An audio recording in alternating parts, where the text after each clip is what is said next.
Comment négocier un prix? C'est la thématique de cette nouvelle vidéo. Bienvenue à toi dans cette nouvelle vidéo, c'est un plaisir de te retrouver aujourd'hui.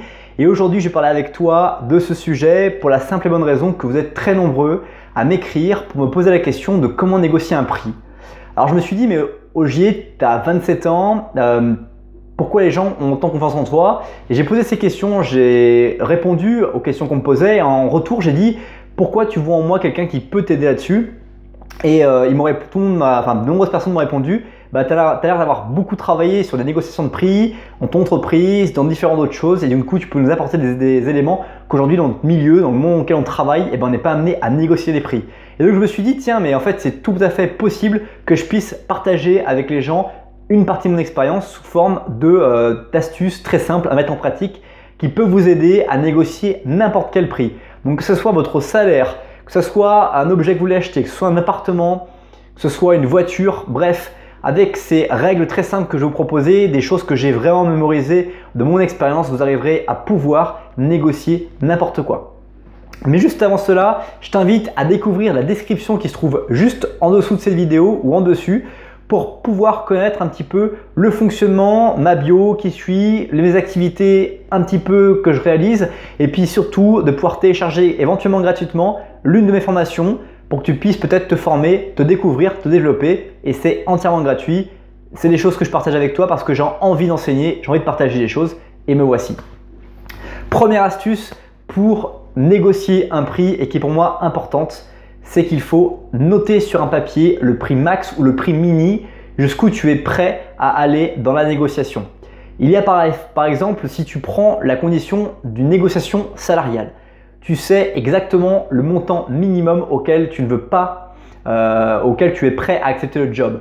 Et tu dois le noter sur une feuille de papier, c'est hyper important parce que le fait d'avoir cette feuille de papier avec toi va te permettre de te rassurer. Tu la mets dans ta poche. Et pendant ta négociation, tu te rappelles le prix minimum auquel tu serais prêt à accepter le contrat qu'elle t'a confié. Ça peut être aussi pour un appartement. Tu veux acheter un appartement, tu dois savoir le prix maximum que tu es prêt à dépenser pour pouvoir acheter un appartement. Donc tu as vu le budget avec ta banque, tu as fait tout le travail nécessaire que tu sais faire avant. Et dans ta stratégie, tu vas annoncer un prix en dessous et tu vas aller voir si tu arrives à négocier avec la personne, si elle accepte ou pas les choses. Deuxième astuce, réfléchis à la pertinence, à ta pertinence et à tes leviers de négociation. C'est très bien de vouloir noter sur une feuille de papier le montant auquel tu veux acheter ou sur lequel tu veux fournir tes prestations. Le problème, c'est qu'il faut savoir si ça a un intérêt pour l'interlocuteur. Dans toute négociation, il faut réussir à connaître les intérêts des interlocuteurs. On va le voir dans la prochaine astuce dans cette vidéo, mais c'est hyper important. Donc tu dois évaluer ta pertinence. Est-ce que tu as de la concurrence sur ce que tu vas proposer? Est-ce que tu peux être fiable par rapport à ce que tu vas proposer? Est-ce que ça va, plein de questions en fait vont être importantes de se poser pour évaluer ta pertinence, ta crédibilité à entrer dans la négociation. Si tu n'as aucun argent, que tu commences à essayer de négocier des choses, tu n'as aucune crédibilité au fond de toi. À un moment donné, tu vas te décrédibiliser. D'accord? Donc c'est hyper important de mémoriser ce truc-là. Et ça m'amène au troisième point qui est très important également pour moi, c'est pose des questions pour comprendre les motivations de ton interlocuteur. Je vois trop souvent des négociations sur lesquelles on parle de position. Mais en fait, ces positions, il faut comprendre tout ce qu'il y a autour. Il y a plein de choses qui sont autour de la position de ton interlocuteur. Pourquoi il est en train de vendre? Pourquoi il cherche à créer une prestation? En cas d'entreprise, pourquoi ton employeur il a besoin de ta prestation? Et qu'est-ce qu'il motive vraiment dans son choix? Et donc, il faut que tu puisses incarner vraiment ce qu'il y a dans ton choix. Et c'est ce qu'on verra aussi dans l'astuce prochaine. C'est que c'est très important d'évaluer ses besoins, d'y répondre en totalité ou en majeure partie, en étant honnête, en disant ça, je ne saurais pas le faire, par contre, je sais faire ça, et de pouvoir finalement parler de ça. C'est important pour bien comprendre et pour d'ailleurs affûter la stratégie ou en tout cas adapter son mode de communication. Quatrième astuce, ne prends jamais de décision instantanée. Demande un délai de réflexion. Que ce soit pour un salaire, où on te donne un salaire et tu dis « Ah bah ok, c'est bon pour moi ». Non. Tu ne réponds jamais. Tu dis écoutez, j'ai bien pris connaissance de votre montant et je vais réfléchir à ça. Vous pouvez aussi travailler sur la technique du seulement ça ou répéter le chiffre qui est annoncé sur le montant qu'on vous propose pour pouvoir finalement amener en doute l'interlocuteur, voir un petit peu comment il va réagir à cette tentative de déstabilisation. Et derrière, vous allez réfléchir un petit peu à ce que vous avez vu, etc. Cinquième point, c'est offrir une ressource qui a de la valeur pour l'interlocuteur. Ça rejoint totalement ce que j'ai dit tout à l'heure sur le fait d'écouter son interlocuteur. Vous l'avez écouté, vous avez compris ses profondes motivations et du coup, vous lui offrez des ressources qui ont de la valeur pour lui. Au moins une ressource. Je sais pas, par exemple, si pour quelqu'un, ce qui est important, c'est que vous le débarrassiez, il est en train de déménager, et il va absolument vendre ce soir son meuble, et bien l'important, c'est que vous le déménagez ce soir. Et donc, vous avez entendu ça, vous avez écouté son dialogue, vous dites, je vous le prends à 40 € au lieu de 100 €, par contre, je vous le viens le chercher dans une demi-heure.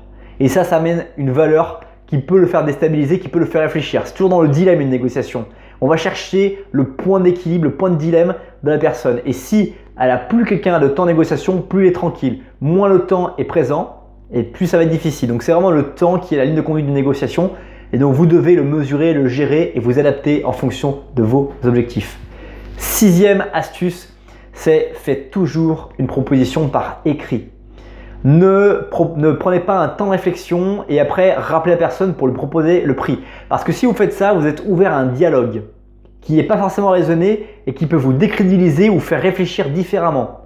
Le but, c'est de proposer quelque chose d'écrit, clair, net et efficace qui va vous amener à pouvoir finalement être crédible et faire amener l'autre à réfléchir à la proposition. Avoir une proposition écrite, c'est beaucoup plus concret qu'une proposition orale parce que ça se matérialise. Donc pensez à écrire mail, à écrire un fax, un courrier, bref, faites un écrit. Quelques jours après ou quelques heures après, je me donne toujours 24 heures en général pour réfléchir à une proposition qui a été faite. Faites un écrit tranquillement et puis derrière, laissez agir une négociation. Bref, tu l'auras compris, une négociation c'est important et ça va se mesurer dans un temps. Évalue toujours le temps de négociation qui va être disponible pour toi et pour l'interlocuteur. Plus le temps de négociation va être court, plus tu devras être efficace, lucide et surtout, tu devras prendre en compte toutes les considérations de l'environnement pour bien comprendre les motivations. Plus le temps est long, plus les motivations seront intéressantes mais ne rentreront pas forcément dans la balance. Plus le temps est court, plus les motivations de ton interlocuteur sont importantes à prendre en considération pour obtenir une bonne négociation. C'est déjà la fin de cette vidéo, j'espère que ça t'a plu. Comme d'habitude, je donne ton feedback si tu as aimé cette vidéo ou que tu penses qu'elle peut intéresser l'une des personnes de ton entourage. N'hésite pas à partager cette vidéo avec le bouton ou en copiant le lien et l'envoyant par message à quelqu'un. N'hésite pas également à laisser un commentaire sur l'astuce que tu as découvert à travers cette vidéo que tu ne connaissais pas avant de regarder cette vidéo et pourquoi tu trouves qu'elle est intéressante pour ta vie, dans quelle situation tu vas pouvoir la mettre en pratique. Et moi je te dis à très bientôt à travers le blog responsablesdaffaires.fr ou les formations gratuites que je délivre que tu peux trouver dans la description liée à cette vidéo. Merci d'avoir regardé cette nouvelle vidéo. À bientôt. Bye bye.